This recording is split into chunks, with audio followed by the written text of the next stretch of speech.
Bonjour tout le monde, bienvenue sur Cryptonomie. Nous nous retrouvons pour une nouvelle vidéo sur Cantina Royale, le play to earn de la blockchain Elrond. Le jeu est disponible en bêta depuis aujourd'hui, le 8 août 2022. Une vidéo explicative vous est déjà proposée sur la chaîne. Je vous invite à la regarder pour de plus amples informations sur le jeu en lui-même. Ici, nous allons discuter des principaux NFT du titre, c'est-à-dire les Genesis Space Apes. Ils sont indispensables pour intégrer le système de récompense de l'accès anticipé à Cantina Royale.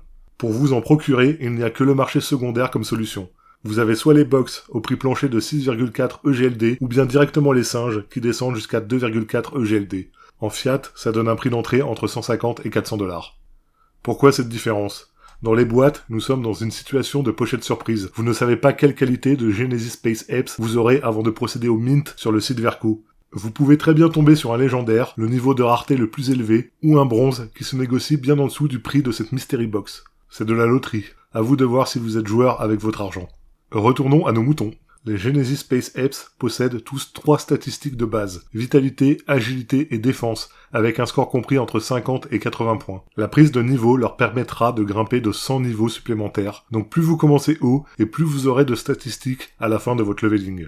Pour reformuler, si vous commencez à 50, vous pourrez monter jusqu'à 150 maximum. Par contre, si vous commencez à 80, alors la limite des 180 points s'offre à vous. Là où le bas blesse, c'est que pour partir de 80 points de base, vous devez posséder un NFT plutôt rare.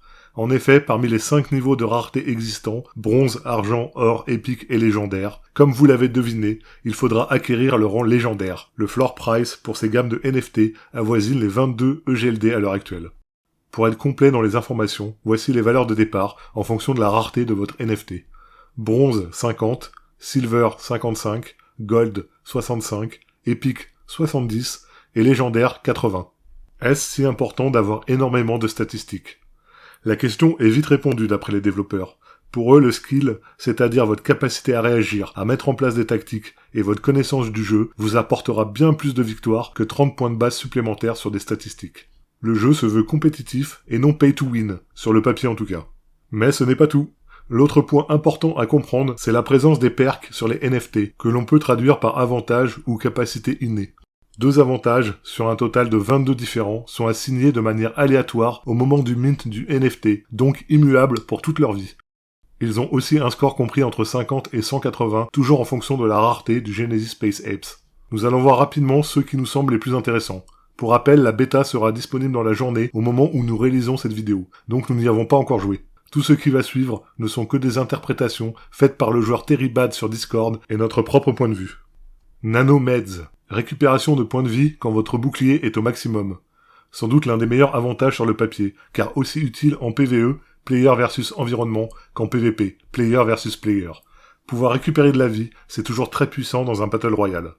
Overachiever. Augmente l'expérience gagnée par votre personnage et votre compte. C'est assez flou, mais si le fait d'avoir un singe avec ce talent sur son compte permet de profiter d'un boost d'expérience sur tous les autres personnages, ça peut être très sympathique, surtout si vous avez plusieurs Space Apes dans votre wallet. Hodler augmente le nombre de jetons gagnés. Cela vous permettra d'obtenir plus rapidement votre cap de jetons quotidien, intéressant pour les personnes pressées. Il faut aussi penser au futur système de scholarship. Prêter ce type de talent à quelqu'un vous fera peut-être gagner plus rapidement votre commission.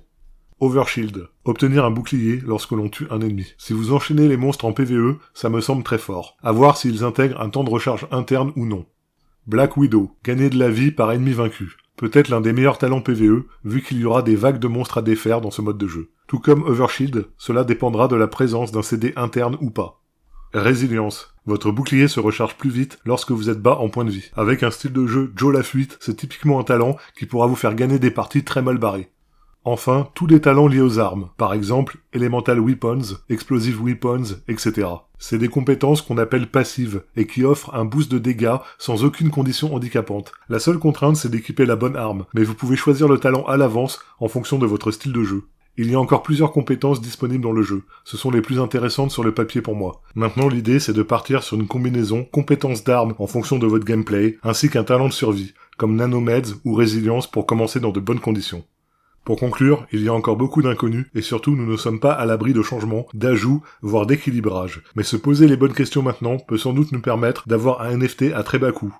On remarque sur les marketplaces que beaucoup vendent leurs NFT en se basant uniquement sur leur niveau de rareté. Or, ce n'est pas forcément le seul critère important pour déterminer la demande ou la puissance dans le jeu d'un Genesis Space Apes. En tout cas, nous espérons que cette vidéo vous aidera à y voir un peu plus clair.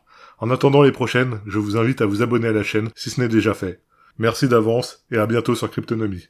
Bye tout le monde.